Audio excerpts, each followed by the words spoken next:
नमस्कार, स्वागत है आपका एजुकेशन में। मेरा नाम अंशिका है। दोस्तों, आज हम सुपर टेट के सिलेबस के अकॉर्डिंग पॉलिटी को कवर कर रहे हैं, जिसमें आज सेकंड पार्ट देखेंगे हम। मोस्ट इम्पॉर्टेंट क्वेश्चन को कवर करेंगे, जो हमारे एग्जाम पॉइंटों में से काफ़ी ज़्यादा इम्पोर्टेंट होगा, जिसमें हम कवर करेंगे प्रेएम्बल, फंडामेंटल राइट, डीपीएसपी और मौलिक कर्तव्य यानी फंडामेंटल ड्यूटीज। तो क्वेश्चन स्टार्ट करते हैं, जिसमें आपका फर्स्ट क्वेश्चन रहेगा, भारतीय संविधान की प्रस्तावना में उल्लिखित सही क्रम कौन सा है।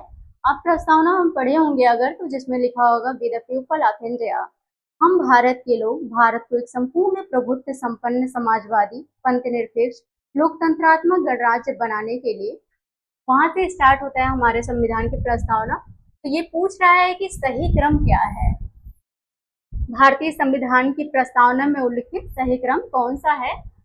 तो ऑप्शन है ये आपके, जिसमें संपूर्ण प्रभुत्व संपन्न समाजवादी पंथनिरपेक्ष लोकतंत्रात्मक, इस तरीके से हमारा सेकेंड्स वाइज प्रेएम्बल स्टार्ट होता है। तो ये हमारा option number B correct answer होगा। ठीक है, नेक्स्ट क्वेश्चन देखते हैं। प्रस्तावना में थोड़ा और हम डिस्कशन कर लेते हैं, जो हमारे एग्जाम के लिए काफी ज्यादा इम्पोर्टेंट होगा। हमारा प्रस्तावना पारित कब हुआ था, किसने उद्देश्य प्रस्ताव पारित किया था। तो जवाहरलाल नेहरू जी ने पारित किया था। किसने? नेहरू जी ने पारित किया था।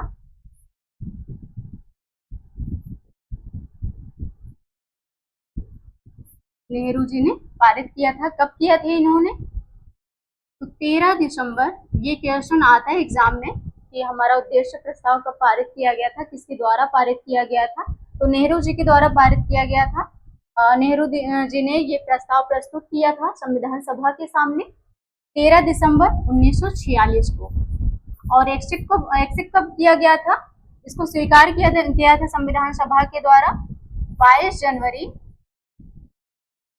1947 को। पंडित जवाहरलाल नेहरू ने उद्देश्य प्रस्ताव को संविधान सभा के आगे, कॉन्स्टिट्यूशन असेंबली के आगे 13 दिसंबर 1946 को प्रस्तुत किया था इन्होंने उद्देश्य प्रस्ताव, और 22 जनवरी 1947 को संविधान सभा के जो मेंबर थे वो उन्होंने एक्सेप्ट कर लिया था। और यही प्रेएम्बल, यही उद्देश्य प्रस्ताव आगे चल करके हमें प्रस्तावना के रूप में देखने को मिलता है। किस रूप में? प्रस्तावना, जिसे प्रेएम्बल कहते हैं, जिसे प्रस्तावना कहते हैं, जिसे उद्देशिका भी कहते हैं। ठीक है, इसको कई नामों से जानते हैं। तो प्रस्तावना जो है, क्या संविधान का भाग है? अभी जब आप बेरुबारे का केस पढ़ेंगे, उसमें सुप्रीम कोर्ट ने यह स्टेटमेंट दिया था कि प्रस्तावना संविधान का भाग नहीं है। लेकिन जब केशवानंद भारती का केस हुआ, तो किस केस में उन्होंने एक्सेप्ट किया था कि प्रस्तावना संविधान सभा का भाग है। तो केशवानंद भारती केस में, किसमें? केशवानंद भारती केस में केशवानंद भारती केस में जो हमारा सुप्रीम कोर्ट है, उन्होंने एक्सेप्ट किया, उन्होंने स्वीकार किया, ये स्टेटमेंट दिया कि प्रस्तावना भारतीय संविधान का भाग है। ठीक है, तो एक क्वेश्चन भी देखने को मिलता है कई बार कि क्या प्रस्तावना संविधान का भाग है। तो हाँ है। क्या ये वाद योग्य है? जी नहीं, ये अवाद योग्य है, यानी ये नॉन जस्टिसिएबल है, न्याय योग्य नहीं है। नॉन जस्टिसिएबल है, न्याय योग्य नहीं है। ये भी क्वेश्चन हमें देखने को मिलता है कि न्याय योग्य नहीं है, यानी कि इसमें जो राइट्स दिए गए हैं हमें, जब हम पढ़ते हैं संविधान की प्रस्तावना को, तो जो राइट दिए गए हैं उसके अकॉर्डिंग हम ये ब्लेम नहीं कर सकते गवर्नमेंट को, या फिर ये एक्शन नहीं ले सकते कोर्ट में कि हमें ये राइट्स प्रोवाइड किए जाए। ये संविधान का एक निचोड़ है बस। तो इसमें ये न्याय योग्य नहीं है। ठीक है, इसमें आपका ये सेकेंड्स वाइज हमने देख लिया, और हमने ये देखा कि प्रस्तावना उद्देश्य प्रस्ताव किसने प्रस्तुत किया था, कब प्रस्तुत किया गया था, कब स्वीकार किया गया था, और यही बाद में प्रस्तावना को रूप लेता है। नेक्स्ट क्वेश्चन देखते हैं। नेक्स्ट है आपका 26 नवंबर 1949 को अंगीकृत भारतीय संविधान की प्रस्तावना में शब्द सम्मिलित था। यानी इनका क्वेश्चन का मतलब है 26 नवंबर 1949 को जब हमारा प्रस्तावना, जब हमारी प्रस्तावना अंगीकृत हुई थी, अधिनियमित हुई थी, आत्मार्पित किया गया था, तब उस टाइम कौन कौन से शब्द इसमें थे, सम्मिलित था? क्योंकि 3 शब्द ऐसे हैं ना जो बाद में ऐड किए गए थे प्रस्तावना में। तो समाजवादी नहीं था, क्योंकि समाजवादी, अखंडता और पंथनिरपेक्ष, ये तीनों चीजें बाद में ऐड करी गई थी। और ये जो है गणराज्य, ये था। तो क्या आंसर होगा आपका? Question option number D correct answer है, जो 26 नवंबर यानी कि मूल प्रस्तावना जो है उसमें अंगीकृत था, उसमें ये चीजें ऐड थी, गणराज्य और समाजवादी, पंथनिरपेक्षता, अखंडता, ये तीनों चीजें बाद में ऐड करी गई। नेक्स्ट क्वेश्चन है आपका, भारतीय संविधान की प्रस्तावना में पंथनिरपेक्ष शब्द जोड़ा गया, किसके तहत पंथनिरपेक्ष शब्द जोड़ा गया था? 42वें संविधान संशोधन 1976 के द्वारा। तब 42वें संविधान संशोधन 1976 के द्वारा संविधान की प्रस्तावना में पंथनिरपेक्ष शब्द जोड़े गए थे। अभी इसके पहले हमने बात किया था, पंथनिरपेक्ष हो गया, समाजवादी हो गया, और क्या था उसमें, और था अखंडता, इंटीग्रिटी, ये तीनों शब्द जोड़े गए थे 42वें संविधान संशोधन 1976 के द्वारा। और एक बात, प्रस्तावना में सिर्फ एक ही बार संशोधन किया गया है, वो 42वें संविधान संशोधन 1976 के द्वारा, उसके बाद दोबारा संशोधन नहीं किया गया है इसमें। नेक्स्ट क्वेश्चन देखते हैं। नेक्स्ट क्वेश्चन है, मूल कर्तव्य, फंडामेंटल ड्यूटीज भारत के संविधान में निम्नांकित में से किस भाग में दिए गए हैं? भाग पूछ रहा है कि मूल कर्तव्य किस भाग में निहित है। तो भाग 4A, 51 है ना आर्टिकल, 51 आर्टिकल्स हैं। भाग 3 में आप देखेंगे तो फंडामेंटल राइट्स है।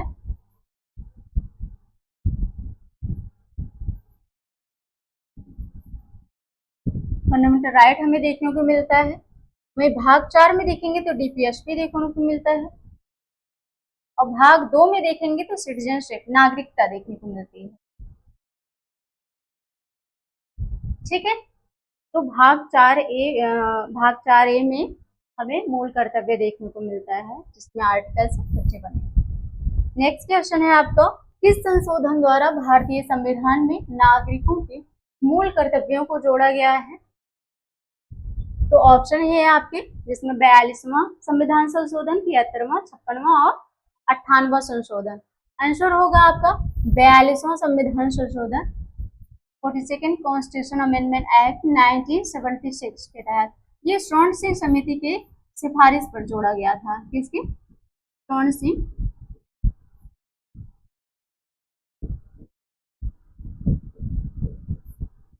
फंडामेंटल ड्यूटी को स्वर्ण सिंह की समिति की सिफारिश पर 42वें संविधान संशोधन 1976 के तहत जोड़ा गया था। नेक्स्ट क्वेश्चन देखते हैं। नेक्स्ट है मौलिक कर्तव्य, मौलिक अधिकार क्या है? मौलिक अधिकार, फंडामेंटल राइट क्या है? ये वाद योग्य हैं। कैसे हैं? वाद योग्य हैं, क्योंकि अगर जो भी फंडामेंटल राइट हमें मिला है उसमें अगर सरकार हनन करती है उसका, तो हम सुप्रीम कोर्ट जा सकते हैं, हाई कोर्ट जा सकते हैं, मतलब हम उनके खिलाफ एक्शन ले सकते हैं, ऐसा इन्होंने राइट दिया है। 32 के तहत हम सुप्रीम कोर्ट जा सकते हैं मौलिक अधिकार के हनन के मामले में। और वहीं अगर बात करें 226, इसके तहत हम हाई कोर्ट का दरवाजा खटखटा सकते हैं कि हमारे मौलिक अधिकारों का हनन कर रही है गवर्नमेंट, हाई कोर्ट। ठीक है, और इस आर्टिकल को, आर्टिकल 32 को डॉक्टर B.R. अम्बेडकर ने संविधान की आत्मा यानी सोल ऑफ द कॉन्स्टिट्यूशन कहा है। ये भी क्वेश्चन देखने को मिलता है एग्जाम में। नेक्स्ट क्वेश्चन में चलते हैं। नेक्स्ट क्वेश्चन है आपका, 1921 ईस्वी में कांग्रेस किस अधिवेशन में मौलिक अधिकारों का प्रस्ताव पारित हुआ था?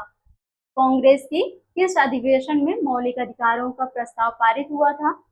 ये कराची अधिवेशन में पारित हुआ था। ये आपका करेक्ट आंसर होगा। 1921 में कांग्रेस के कराची अधिवेशन में मौलिक अधिकारों का प्रस्ताव पारित हुआ था। नेक्स्ट क्वेश्चन है आपका, निम्नलिखित में से भारत के संविधान का कौन सा अनुच्छेद कानून के समक्ष समानता की बात करता है, यानी इक्वालिटी बिफोर लॉ की बात करता है? आर्टिकल्स हैं आपके, जिसमें आर्टिकल 14 अनुच्छेद 14 जो है कानून के समक्ष समानता की बात करता है। वहीं अगर हम 16 की बात करें,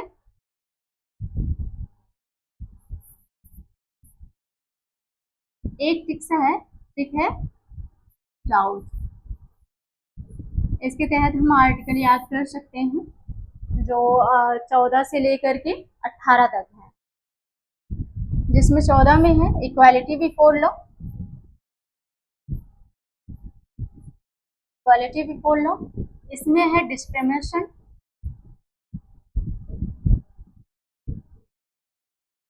यानी ये भेदभाव रहित बात करता है, भेदभाव ना करने की बात करता है। कौन सा आर्टिकल? आर्टिकल 15 भेदभाव ना करने की बात करता है। वहीं ओ की बात करें, अपॉर्चुनिटी की बात करता है, अवसर में समता की बात करता है, समानता की बात करता है। ये अपॉर्चुनिटी की बात करता है। कौन सा आर्टिकल है? आर्टिकल 16। वहीं अगर यू की बात करें, अनटचेबिलिटी की बात करता है, यानी छुआछूत अस्पृश्यता की बात करता है।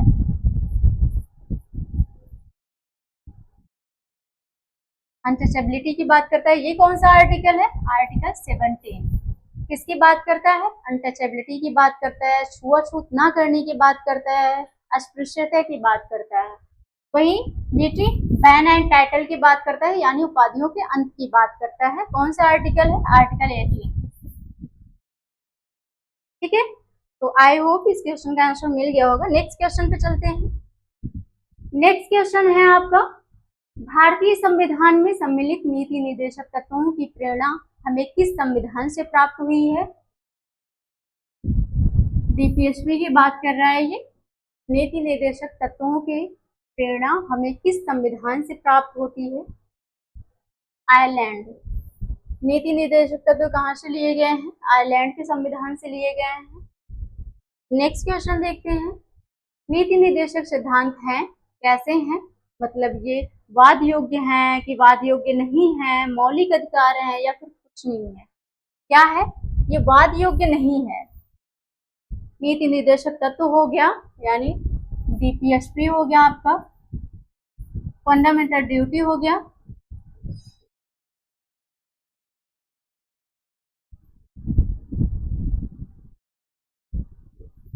ड्यूटी हो गया, और प्रियम्बल हो गया।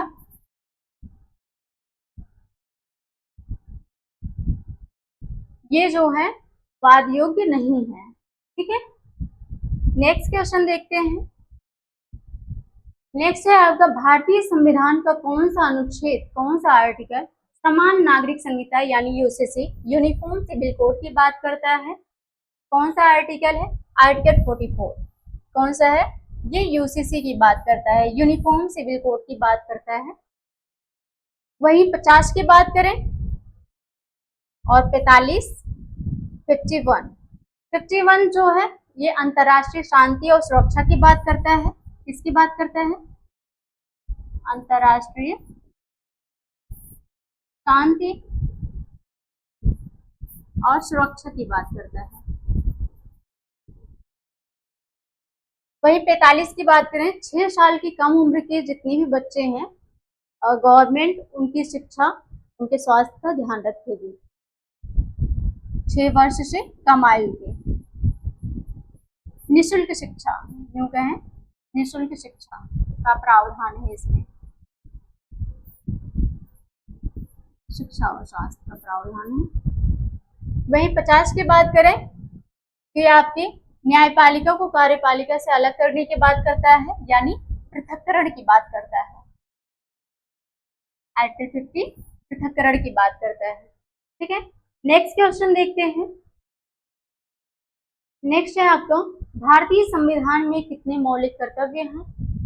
कितने मौलिक कर्तव्य हैं? ये क्वेश्चन आता है। टोटल 11 मौलिक कर्तव्य हैं। कितने हैं? 11 मौलिक कर्तव्य हैं। नेक्स्ट क्वेश्चन देखते हैं, निम्नलिखित में से भारत में मौलिक कर्तव्य कौन सा है? मौलिक कर्तव्य कौन सा है?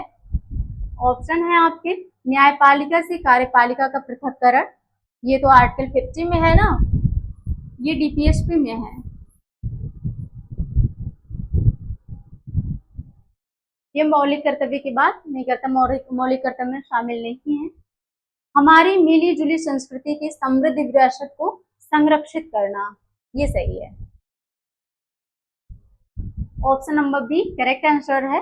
बच्चों के लिए मुफ्त एवं अनिवार्य शिक्षा, ये आपका आर्टिकल 21A शिक्षा की बात करता है, जो कि फंडामेंटल राइट में है, मेंशन है।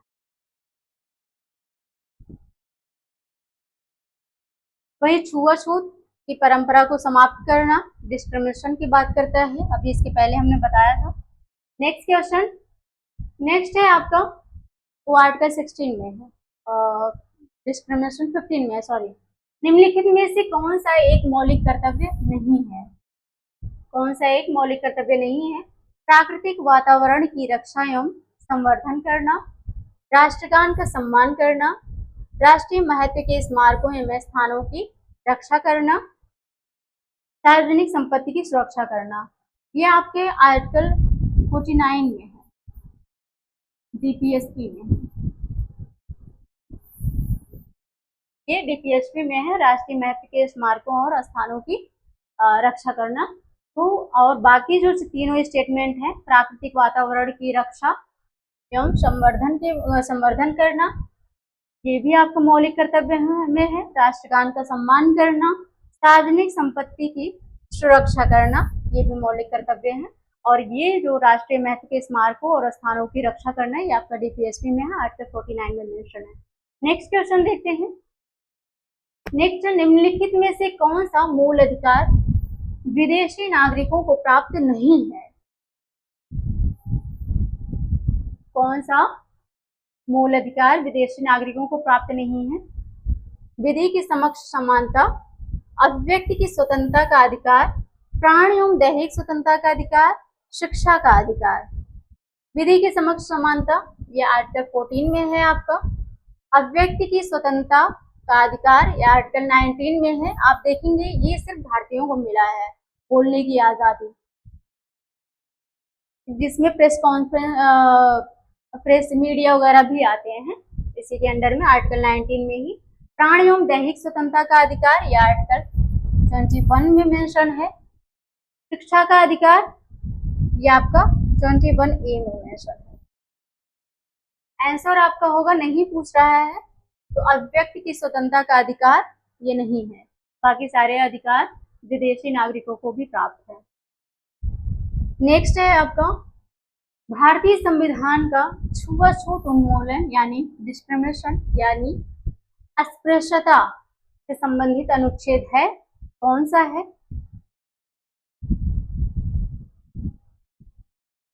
15, आर्टिकल 15 डिस्क्रिमिनेशन की बात करता है, छुआछूत की बात करता है। वहीं 18 उपाधियों के अंत की बात करता है। 16 की बात करें, अभी हमने इसके पहले ट्रिक बताया था जो ईट आउट करके, तो उसको आप देख लीजिएगा। नेक्स्ट क्वेश्चन है आपका, भारतीय संविधान का कौन सा अनुच्छेद व्यक्ति के विदेश यात्रा के अधिकार को संरक्षण प्रदान करता है? आर्टिकल 21 है। वही 14 समता का अधिकार है, और 19 की बात करें तो वो व्यक्ति की आजादी प्रदान करता है, और 21 विदेश में यात्रा के अधिकार को प्रदान करता है। नेक्स्ट क्वेश्चन है आपका, निम्न में से कौन सा एक अधिकार राष्ट्रीय आपातकाल इमरजेंसी की बात करता है, नेशनल इमरजेंसी की बात कर रहा है, तक में राष्ट्रीय आपातकाल तक में भी, राष्ट्रीय आपातकाल में भी समाप्त या सीमित नहीं किया जा सकता? कौन सा एक अधिकार नेशनल इमरजेंसी के टाइम पर भी सीमित या समाप्त नहीं किया जा सकता? ऑप्शन है, देश के किसी भाग में निवास तथा बसने की स्वतंत्रता का अधिकार, व्यक्तिगत स्वतंत्रता तथा जीवन का अधिकार, भारत के संपूर्ण क्षेत्र में अबाध भ्रमण की स्वतंत्रता का अधिकार, वृत्ति या उपजीविका की स्वतंत्रता का अधिकार। आपका आंसर होगा व्यक्तिगत स्वतंत्रता तथा जीवन का अधिकार।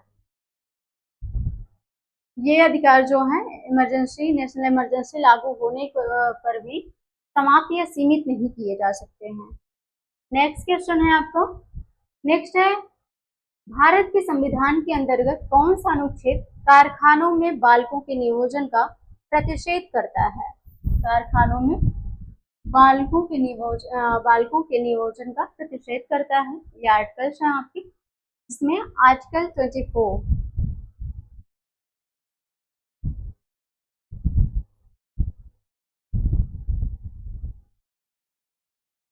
14 साल से कम आयु के 14 साल से कम आयु के बच्चों के लिए प्रतिषेध करता है।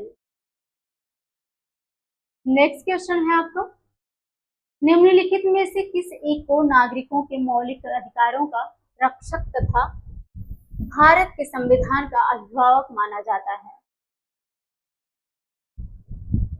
रक्षक और भारत के संविधान का अभिभावक माना जाता है मौलिक अधिकारों का तो उच्चतम न्यायालय, सुप्रीम कोर्ट को रक्षक भी माना जाता है और भारत के संविधान का अभिभावक भी माना जाता है। ये क्वेश्चन पूछा जा चुका है।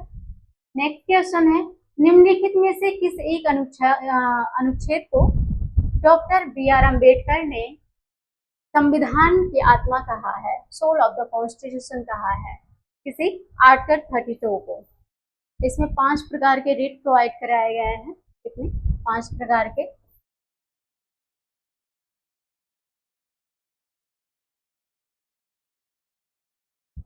रिट का प्रावधान है, जिसके तहत आप सुप्रीम कोर्ट जा सकते हैं अपने मौलिक अधिकारों के हनन के पश्चात। नेक्स्ट है आपका, और 226 हाई कोर्ट से संबंधित है, आप हाई कोर्ट जा सकते हैं। 21 आपके शिक्षा का अधिकार है, राइट टू एजुकेशन प्रोवाइड करता है। ए में है हालांकि राइट टू एजुकेशन, 21 ए में राइट टू लाइफ प्रोवाइड करता है 21। वहीं 49 की बात करें तो राष्ट्रीय स्मारकों की सुरक्षा की बात करता है, रक्षा की बात करता है, जो कि डीपीएसपी में मेंशन। नेक्स्ट क्वेश्चन है, निम्नलिखित में से किस एक प्रलेख को किसी व्यक्ति की स्वतंत्रता का महानतम रक्षक माना जाता है? स्वतंत्रता का महानतम रक्षक माना जाता है। ऑप्शन है परमादेश, बंदी प्रत्यक्षीकरण, उत्प्रेषण और प्रतिषेध। कौन सा माना जाता है महानतम रक्षक? बंदी प्रत्यक्षीकरण। निम्नलिखित में से किस एक प्रलेख को किसी व्यक्ति की स्वतंत्रता का महानतम रक्षक माना जाता है? तो बंदी प्रत्यक्षीकरण को माना जाता है। परमादेश, बंदी प्रत्यक्षीकरण, उत्प्रेषण, प्रतिषेध, ये सब रेट है। नेक्स्ट क्वेश्चन, भारतीय संविधान की प्रस्तावना में पंथनिरपेक्ष शब्द जोड़ा गया। 42वें संविधान संशोधन 1976 के द्वारा जोड़ा गया था। कितने शब्द जोड़े गए थे उस टाइम? पंथनिरपेक्ष जोड़ा गया था, पंथनिरपेक्ष जोड़ा गया था, समाजवादी जोड़ा गया था,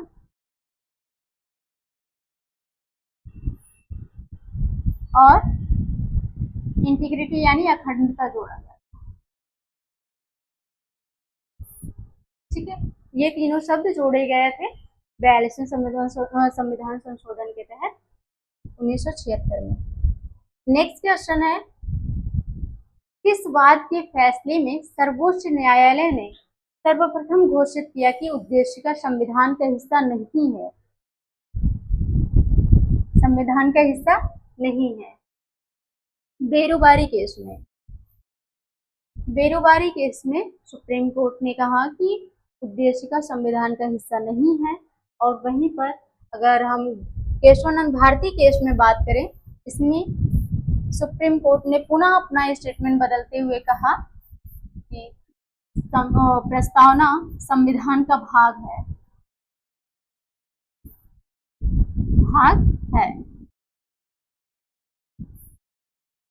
आंसर आपका होगा बेरोबारी केस। बेरोबारी केस में उन्होंने कहा कि उद्देश्य का संविधान का हिस्सा नहीं है। नेक्स्ट क्वेश्चन है आपका, नेक्स्ट है, निम्नलिखित में से किसने भारतीय संविधान की प्रस्तावना को हमारे संप्रभु प्रजातांत्रिक गणतंत्र के जन्म कुंडली कहा है? किसने कहा है? के एम मुंशी ने कहा है। के एम मुंशी ने प्रस्तावना को हमारे संप्रभु प्रजातांत्रिक गणतंत्र की जन्म कुंडली कहा है, प्रस्तावना को। नेक्स्ट क्वेश्चन है आपका, संविधान को एक पवित्र दस्तावेज किसने कहा है?